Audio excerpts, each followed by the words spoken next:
Today we are looking at another great money method in Gran Turismo 7 using this, the Radical SR3 SL from 2013, which has an engine from the Suzuki Vision GT Group 3 race car. So with this combination, it makes a great vehicle to use for money grinding. So that's what we're going to use today, starting off with a setup for the WTC 800 around Sardinia. So starting off, we have racing hard compound tires. The reason for this vehicle is extremely aggressive on its tires. It eats through its rear tires, and by the time the tires hit halfway, you really begin ice skating on circuit. So to avoid that, you want as much rubber as possible, and the way to do that is by using racing hard tires for both the front and the rear.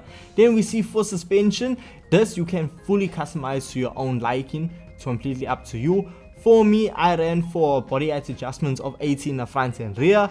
Anti-roll bars are 10 in the front, 9 in the rear. Dampening ratio compression is 38 for both front and rear. We see a dampening ratio expansion for 45 in the front and 48 in the rear. Then we have natural frequency of 3.80 in the front and 3.60 in the rear. These are quite high because this vehicle does have racing compound tires on, so it just helps with cornering. So then we have negative camber angle being 3.0 for both front and rear.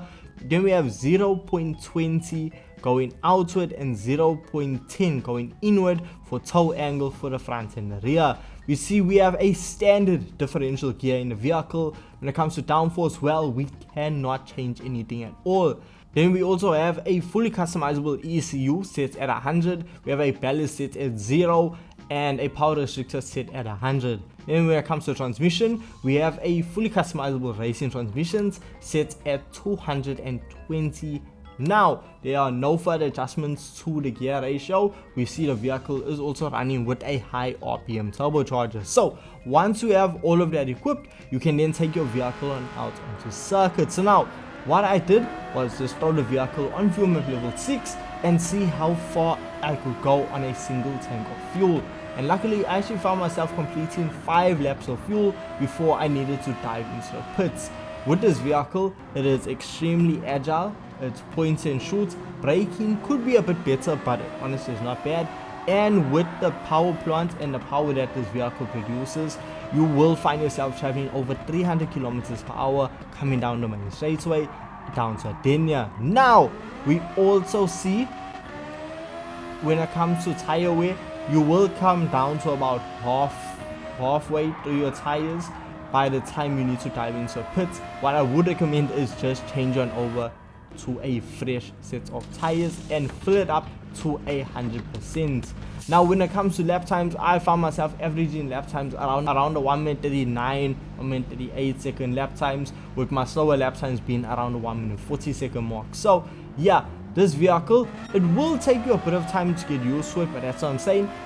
Dial the suspension tuning in and you can really make it, and just you can have it handle the way you want it to, because right now this is just the way that I like the car to handle. So yeah, lap times aren't that slow but also not the best, and with us having to do 2 pit stops, one being at the end of lap 5 and being at the end of lap 10, well, it's not really the most economical, but this is also due to the fact of I am running an automatic transmission, which means I'm letting the car run all the way to red line, and that is just consuming more fuel. So a way to avoid this is to actually use a manual transmission.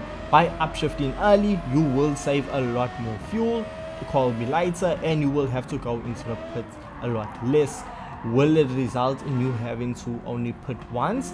I don't think so, because this vehicle is still quite aggressive when it comes to its fuel consumption. So yeah, that is just something you want to keep in mind. But my overall time when it came to completing this event was just over the 26-minute mark. So look, it's not the fastest vehicle out of everything you can use for this event, but it is still one that is viable. So if you are looking for a vehicle to spice up or just add into your rotation for this event, this is a good option to use and one to try out. But let's say you aren't a fan of this event, what you can then do is head on over to the WTC 700 around Le Mans. Now when it comes to the actual tuning sheets, we see not a lot changes, because we still stay on our racing hard compound of tires. However, now we also need to purchase racing intermediates, because with the 30-minute events around Le Mans, weather changes is guaranteed and rainfall is gonna occur 80% of the time. So yeah, you'd rather be safe than sorry and purchase those racing intermediates, but you are gonna start off on your racing on tires.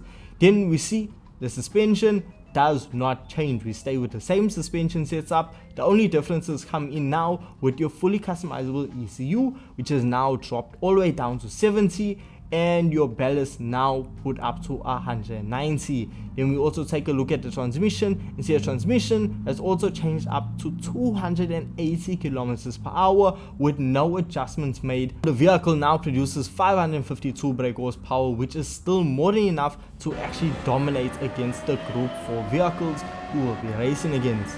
Now when it came to lap times, I actually found myself completing an initial lap of 4 minutes and 8 seconds, which isn't the best, because when it comes to Le Mans and a vehicle that I'm going to say is overpowered and a great one to use, it will be setting lap times faster than 4 minutes, but this is still a vehicle more than capable of getting the event done, because we see even on the hardest difficulty, the opponents are setting lap times around the 4-minute 30-second mark, and if you can do anything faster than a 4-minute 10-second lap, well, you have an easy event. And even with the rain that fell during this event, because as we dive into it on the second lap, well, the car handled the rain extremely well.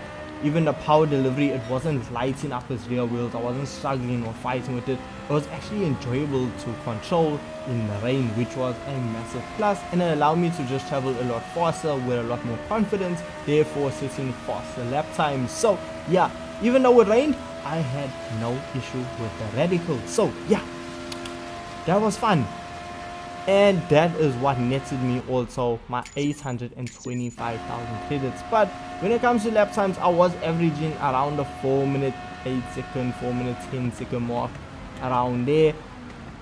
So yeah, lap times weren't really the best, but the weather conditions weren't really in my favor. So yeah, what can you expect? But regardless, we still finished, so we lapped the opponents basically. Like, that's how big of a lead we actually had over them, and that just goes to show you that this is a very viable option for money grinding.